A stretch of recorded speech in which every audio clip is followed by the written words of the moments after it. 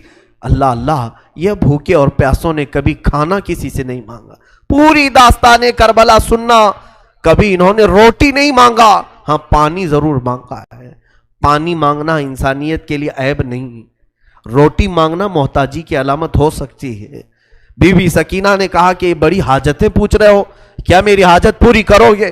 کہا بتاؤ بچی، میں اپنی طرف سے جو ہو سکے کروں گا، میرے پاس پیسے ہیں، مال ہے، میں اس سے جو چاہے کروں گا۔ بی بی سکینہ نے صرف ایک درخواست کی کہ میرے نانا کے صحابی، بس اتنا کام کر لو کہ یہ جو اونچے نیزے پر میرے بابا کا سر ہے، حسین ابن علی کا، اس سر کو تھوڑا آگے بڑھا دو، یہ جو جلوس میں جا رہا ہے آگے بڑھا دو۔ ہمارے گھر کی بچیاں غور سے سنیں، میرے گھر کی عورتیں کان کھول کر کے سنو، 9 سال کی بچی کیا خواہش ظاہر کر رہی ہے۔ کہا اگر وہ نہیں بڑھتے ہیں تو انہیں پیسے دے، وہ انعام دے کر آگے بڑھاؤ۔ اس صحابی نے پوچھا کہ اس سر کو تمہارے قریب رہنا اچھا ہے، تمہارے قریب رہنا اچھا ہے، آگے کیوں بڑھانا چاہتی ہو؟ بی بی سکینہ نے کہا اس لیے کہ لوگوں کا جلوس بابا سر کو دیکھنے کے لیے آ رہا ہے، اور سارے دیکھنے قیدی بنا کر کے لائے گئے تھے۔ بیمار زین العابدین حسین ابن علی رضی اللہ تعالیٰ عنہ کے شہزادے، وہ قیدی بنا کر لائے گئے تھے۔ ایک صحابی وہاں پر حاضر ہوئے، کہا کہ کوئی حاجت ہو تو بیان فرمائیں، ہم آپ کے غم میں شریک ہیں۔ حضرت امام زین العابدین نے کوئی توجہ نہیں کی، یہاں تک کہ ایک سپاہی یزید کا ایسا تھا جو تھیلا بھر کر کے پتھر لے کر چل رہا تھا، تھیلا بھر کر پتھر لے کر چل رہا تھا، اور وہ باہر کھڑے ہوئے لوگوں میں پتھر بانٹتا تھا کہ کچھ پتھر تم لوگ برسا ہو۔ ملک شام میں جانے کے وقت کچھ لوگ وہاں صدقے کی کھجوریں پھینک رہے تھے اس اہل بیت کے گھرانے پر، اور کچھ لوگ پتھر برسا رہے تھے۔ یزید کے یہ مخالف لوگ ہیں، باغی لوگ ہیں، ان کے دلوں میں یزید کی محبت تھی، بنو امیہ کے وفادار لوگ تھے۔ اس قافلے پر کچھ لوگوں نے پتھر برسائے، وہ قافلہ اب اور کتنے زخم اٹھاتا، اب ان کو چھوڑا کیا تھا، لوگوں نے سارے زخم تو دے دیے تھے۔ امام زین العابدین نے اس صحابی سے کہا کہ دیکھو یہ پتھر برسا رہے ہم پر۔ وہ صحابی نے تلوار کھینچ لی اور اس کو قتل کرنے کا ارادہ کیا، آپ نے منع کیا، رک جاؤ رک جاؤ، اس لیے کہ بہت سارے قتل میں نے اپنے بابا کے دیکھے، اور وہاں کوئی بھی اپنی تلوار لے کر ہمارے مدد کے لیے نہیں آ سکا۔ امام زین العابدین کا یہ لٹا ہوا قافلہ یزید کے دربار میں لایا گیا، اور سر امام حسین کو ایک تشت میں رکھ کر پیش کیا گیا۔ یزید اپنے ہاتھ میں چھڑی لے کر مولا حسین کے لبوں پر مارتا تھا اور کہتا تھا حسین تمہاری جوانی ختم ہو گئی، کاش تم میری بیعت کر لیتے تو تم زندگی سے ہاتھ نہیں دھوتے، اور کبھی میں نہیں چاہتا کہ تمہارا قتل ہو جائے۔ اس نے جھوٹے الفاظ میں لوگوں کو اس طرح ورغلایا۔ سیدہ زینب نے وہاں پر ایک جرأت مندانہ خطبہ دیا تھا، مولا حسین کی سگی بہن یزید کے دربار میں خطبہ دی تھی، اور اس کے بعد پھر یہ اسیران اہل بیت کو یہاں ملک شام میں چند دن ٹھہرایا گیا اور آزاد کیا گیا، مدینہ طیبہ کے لیے رخصت کرنے کا حکم ہوا۔ یہ لٹا ہوا قافلہ مدینہ آیا۔ اللہ اللہ، مدینے کو جب یہ لوگ پہنچے، اہل مدینہ کہتے ہم کو وہ شہادت کی خبر پہلے سے مل گئی تھی، کربلا میں مولا حسین کا قتل ہو چکا ہے، خاندان اہل بیت کے ساتھ برا سلوک ہوا ہے۔ پورا مدینہ سرحد پر آ کر کھڑا ہو گیا تھا، مدینے کے باہر انتظار میں۔ وہاں ننھی سی سغرا بھی تھی، مولا حسین کے کچھ گھر والے بھی تھے، وہ انتظار میں تھے۔ جیسے ہی لوگ مدینہ طیبہ میں داخل ہونے لگے، بیویوں کو دیکھ کر مدینے والے چیخ پڑے، سارے مدینے والے زاروں قطار رونے لگے۔ سیدھا یہ قافلہ آیا بارگاہ رسول میں، مصطفیٰ صلی اللہ علیہ وسلم کی قبر انور کے پاس پہنچ گیا، اور پھر بی بی زینب وہاں کھڑے ہو کر شروع سے لے کر اخیر تک کی داستان میرے آقا کو سنانے لگی۔ یا رسول اللہ، آپ کا دوش پر سوار ہونے والا شہزادہ، آپ کا محبوب نظر حسین بڑے زخموں سے چور چور تھا۔ یا رسول اللہ، وہ کربلا میں لاشیں اٹھاتا رہا، پیاسا رہا، بھوکا رہا۔ مدینے کے لوگ کہتے ہیں پورا مدینہ صرف زندگی میں 2 مرتبہ سب سے زیادہ رویا ہے ایک اس وقت جب میرے آقا کی وفات ہوئی تھی، جب میرے آقا کی وفات ہوئی تھی، دوسرا اس وقت جب اہل بیت کا قافلہ مدینے میں لٹ کر داخل ہوا تھا، سارے غموں سے نڈھال تھے، ہر کوئی پریشان حال تھا۔ بی بی سغرا ننی سی تھی، 6 سال کی تھی، بار بار لپٹ کر کے بی بی زینب سے کہتی ہیں وہ ننھا بچہ کہاں ہے علی اصغر جس کے ساتھ میں کھیلتی تھی، وہ کہاں ہے، فلاں کہاں ہے۔ بچی کے دماغ میں جتنے یاد تھے سب کو پوچھا کرتی تھی۔ بی بی زینب کہتی ہیں ہر ایک کے جواب میں جب میں کہتی تھی وہ بھی انتقال کر گئے، وہ بھی انتقال کر گئے۔ بی بی سغرا پوچھتی تھی کیا کربلا میں موت سستے میں ملتی ہے؟ جہاں آپ لوگ گئے تھے موت بہت سستی ہے، اتنوں کو کیسے آپ نے موت کے گھاٹ اتار دیا؟ بی بی زینب کے پاس کوئی الفاظ نہیں تھے۔ امام زین العابدین کا زندگی بھر یہ حال تھا۔ اللہ اکبر، زین العابدین وہ تنہا شہزادے ہیں میرے مولا حسین کے جو پھر 95 ہجری تک باحیات رہے۔ امام حسین کی شہادت ہونے کے بعد 61 ہجری میں جو شہادت ہوئی اس کے بعد سے سن 95 ہجری تک آپ باحیات رہے، لیکن روتے روتے آنکھوں کا پانی سوکھ گیا تھا۔ لوگ کہتے ہیں امام زین العابدین کو ہم لوگ دیکھتے تھے، کبھی وہ روتے تھے تو دونوں آنکھوں سے خون نکل آتا تھا۔ لوگ پوچھتے کہ مولا زین العابدین سجاد آپ اتنا کیوں روتے ہیں؟ کہتے ہیں کیا تم میری ہنسی کی تمنا رکھتے ہو؟ جس کے سامنے اس کے بھائیوں کو، اس کے گھر والوں کو، اس کے باپ کو کاٹا گیا ہے، اس کے گھر والوں کو کاٹا گیا ہے۔ امام زین العابدین کا حال یہ تھا کہ امام زین العابدین شہر میں جا رہے تھے اور قصاب گوشت بیچنے والا دکان میں بیٹھا ہے، گوشت بیچ رہا ہے۔ جیسے ہی وہ قریب آنے لگے اس نے جلدی سے گوشت کے اوپر چادر ڈال دی، گوشت چھپا دیا۔ لوگ جو گوشت خریدنے والے کھڑے تھے انہوں نے پوچھا کہ اے بندے تو کیوں گوشت چھپا رہا ہے؟ کہا زین العابدین آ رہے ہیں، وہ ابھی یہاں کھڑے ہوں گے اور گوشت دیکھ کر کے رونا شروع کر دیتے ہیں، گوشت دیکھ کر کے رونا شروع کرتے۔ کہا ایسا کیوں کرتے ہیں؟ کہتے ہیں جب بھی وہ میری دکان کے پاس یہ کچا گوشت دیکھتے ہیں تو کہتے ہیں کہ میرے بھائیوں کا گوشت ایسے ہی کٹا گیا تھا اور ادھیڑا گیا تھا۔ زندگی بھر وہ گوشت کی دکان کے پاس کھڑے ہوتے تو ان کی آنکھیں بہہ جاتی۔ اور اس کے بعد ایک روایت یہ بھی ملتی ہے کہ قربانی کے دن تھے، مولا زین العابدین ایک جگہ سے گزر رہے ہیں، ایک قصائی بکرے کو لٹایا ہے اور جلدی سے اس پر چھری چلائی جا رہی تھی۔ امام زین العابدین دور سے کھڑے ہو گئے، کہا اے قصائی تو نے بکرے کو لٹایا، پانی پلایا کہ نہیں پلایا؟ وہ کھڑا ہوا، کہا اے امام زین العابدین ہم مسلمان ہیں، جانوروں کو کاٹتے ہیں تو پہلے پانی پلا کے کاٹتے ہیں۔ امام زین العابدین نے کربلا کی طرف منہ کیا، کہا مولا حسین مسلمان جانوروں کو پانی پلا کے کاٹتے ہیں، جانوروں کو پانی پلا کے کاٹتے ہیں، مگر اہل بیت کے کسی شہزادے کو ایک گھونٹ بھی پانی نہیں پلایا گیا اور انہیں ویسے ہی پیاسا شہید کیا گیا ہے، پیاسا کاٹا گیا ہے۔ امام زین العابدین کی پوری زندگی ایک ایک چیز کو دیکھتے تو رونے لگ جاتے تھے کہ کربلا میں یہ چیز نہیں تھی، یہ چیز نہیں تھی۔ ایک وقت ایسا بھی آیا، کوفہ کا گورنر ابن زیاد، یہ اب اس کے برے دن شروع ہو چکے تھے۔ میں پھر دوسری تقریر میں عرض کروں گا، ظہر کی اذان انشاءاللہ تقریر کے بعد ہوگی۔ آج سارا مجمع یہاں پر ہے اور انشاءاللہ بغیر نماز پڑھے ہم تو یہاں سے جائیں گے نہیں، اور اذان لوگوں کو جمع کرنے کے لیے ہوتی ہے، جو آلریڈی جمع ہے پھر انہیں کیا جمع کیا جائے۔ اذان تو ہم دیں گے انشاءاللہ، صبر کریں۔ یہ وقت شہادت کا ہے، یہ وقت کربلا کی یاد کا ہے۔ مولا حسین کے یہ شہزادے امام زین العابدین رضی اللہ تعالیٰ، زندگی بھر آپ کے حالات یہ تھے کہ کبھی کچا گوشت دیکھیں تو رو پڑے، کسی جانور کو ذبح ہوتے دیکھیں تو رو پڑے۔ ایک بار امیر کوفہ ابن زیاد، اب امیر مختار نام کا ایک شخص جو بدلہ لینے کے لیے بعد میں اٹھ کھڑا ہوا، بعد میں کوفہ میں ایک ایسا شخص ظاہر ہوا جس کا نام مختار ثقفی تھا۔ اس نے اعلان کیا کہ میں قاتلان حسین کا بدلہ لوں گا، اور اس نے اٹھ کر کے کچھ اہل بیت سے محبت کرنے والوں کو اپنے قافلے میں جمع کیا، اور یہ قافلہ بڑھتا گیا یہاں تک کہ خون حسین کا بدلہ لینے کے لیے یزید کی موت کے بعد اس نے ہر ایک کو تلاشنا شروع کیا۔ شمر کو ڈھونڈا، اس کو قتل کیا، اور اس کے بعد عمرو بن سعد کو ڈھونڈا، اسے قتل کیا۔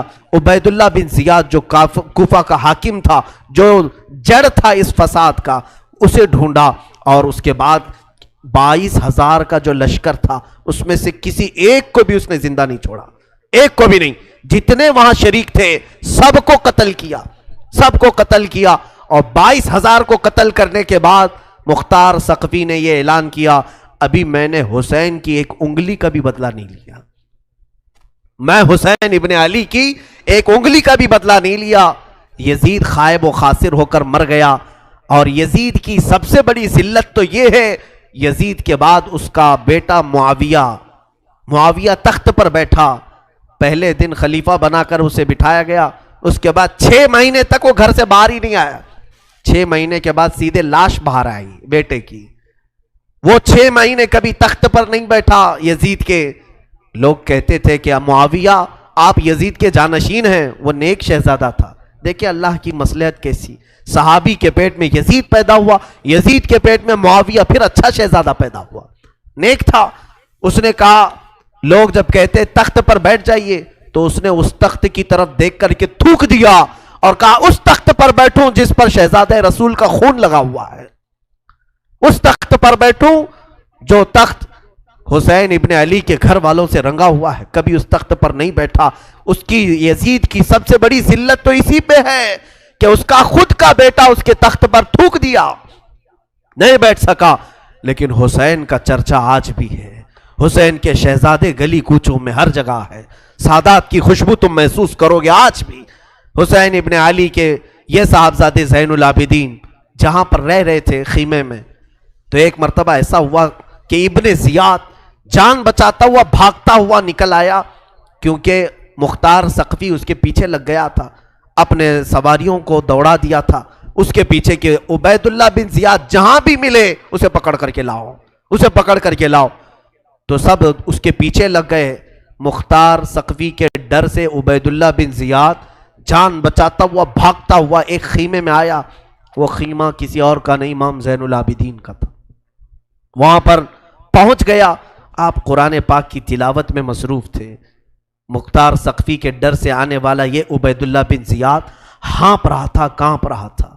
امام زین العابدین نے سر اٹھا کر کے دیکھا، کیا بات ہے؟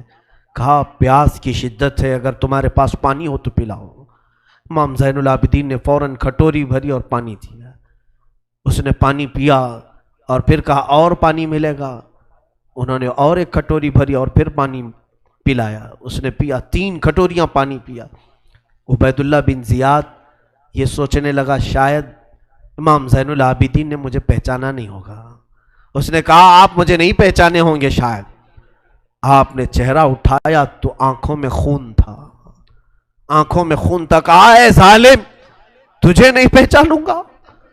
تیری وجہ سے میرا پورا گھرانہ لٹ گیا، میرا پورا خاندان تو نے تباہ کیا، بھوکا اور پیاسا کربلا میں تڑپایا، تجھے نہیں پہچانوں گا؟